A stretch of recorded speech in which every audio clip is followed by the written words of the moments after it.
নমঃ পার্বতীপতে হর হর মহাদেব। আমি স্বপ্না, আর আমি আজকে বিগত শিব মহাপুরাণের চতুর্বিংশ অধ্যায়ের অন্ধকাসুরের উপাখ্যান ও অন্ধকেশ্বর শিবলিঙ্গর আজকে চতুর্থ 4 নম্বর পাঠ এবং 5 ও 6 নম্বর পাঠ করতে চলেছি। তোমরা সকলে চলে এসো বৃহৎ শিব মহাপুরাণের মধুর বাণী শ্রবণ করতে।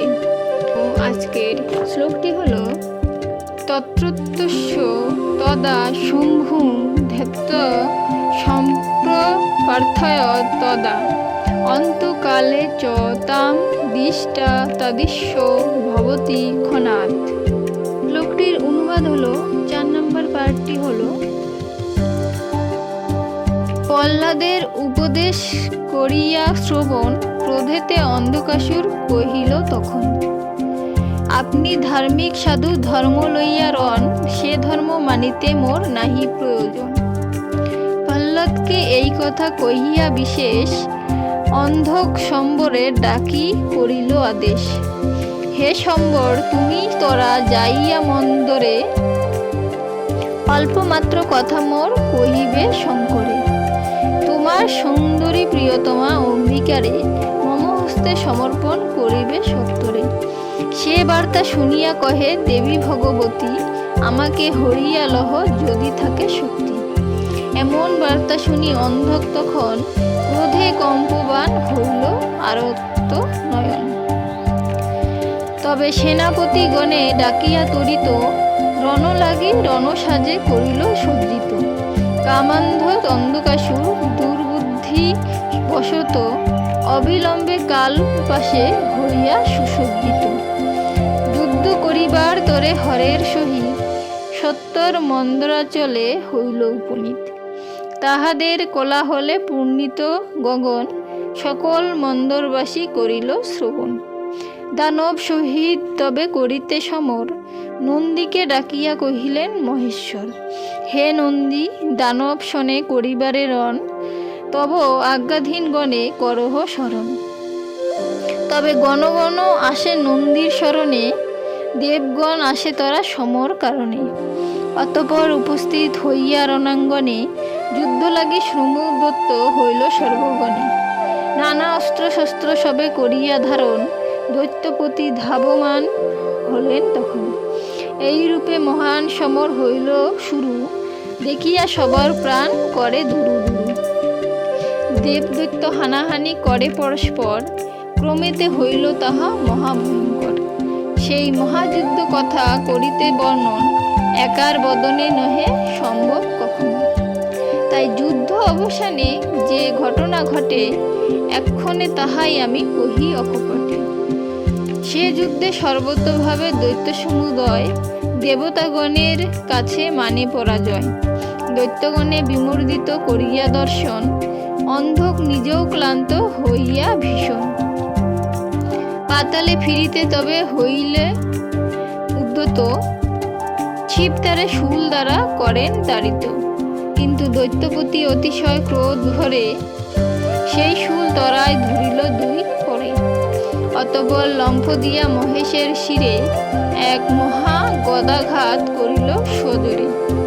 কিন্তু সেই গদাঘাতে দেবপঞ্চানন বিন্দুমাত্র বিচলিত না হন তখন।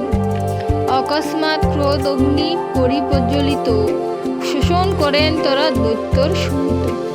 কেবল কঙ্কাল সার করেন তাহারে, ত্বকার অস্থিমাত্র রাখেন শরীরে।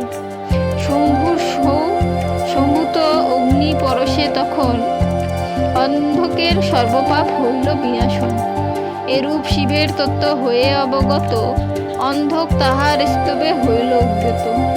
অন্ধক কহিল ভীম মূর্তি, হে ভৈরব, পরিত্রাণ কর মোরে হে শঙ্কর শিব।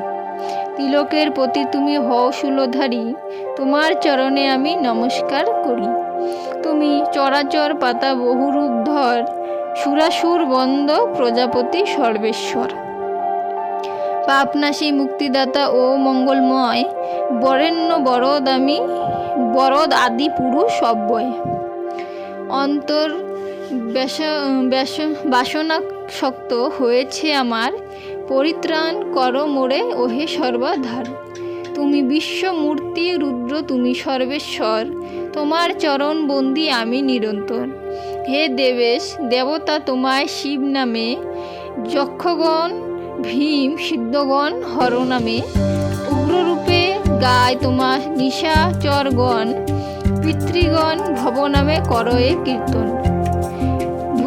ভূতাধিপ নামে স্বরে ভূতগণ যত, মহেশ্বর নামে পূজে মনুজ সমস্ত। স্থানুরূপে ভজে তোমা মনি ঋষিগণ, আমি তোমার নমস্কার করি সর্বক্ষণ। আমি তব দাস ওহে মহেশ্বর, এক্ষণে আমায় তুমি পরিত্রাণ করো। তব কাছে অপরাধ করিয়াছি কত, সকল স্বীকার আমি করেছি নিশ্চিত। হে লোক ঈশ্বর দেবদেব পঞ্চানন, আমার পাতক রাশি কর বিমোচন। হে ভবেশ তুমি আমাকে এই মতো পাপ সমাচার রূপে করেছ উদ্ভূত। তবে কোনো অপরাধ নাই তো আমার, তাই মম প্রতি হও প্রসন্ন এবার। তুমি কর্তা ধাতা ধ্রুব জয় মহাজয়, মঙ্গল ঈশান ধর্ম ওকার অব্যয়। তুমি ব্রহ্মা সৃষ্টিকর্তা সবার রক্ষক, বিষ্ণু মহেশ্বর ইন্দ্র রুদ্র পূর্ণদীপ। তুষিত বসৎকার বিজয় অব্যক্ত, সহস্রাক্ষ বিরূপাক্ষ সর্বজ্ঞ অনন্ত।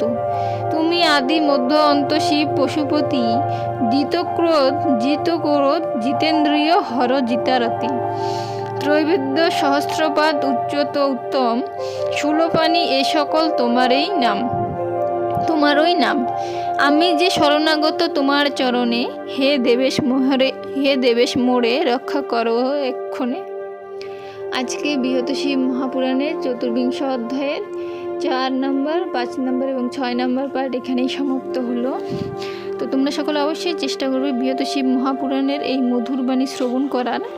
তো আজকে আমি এখানেই সমাপ্ত করছি। সকলে ভালো থাকবেন, ধন্যবাদ।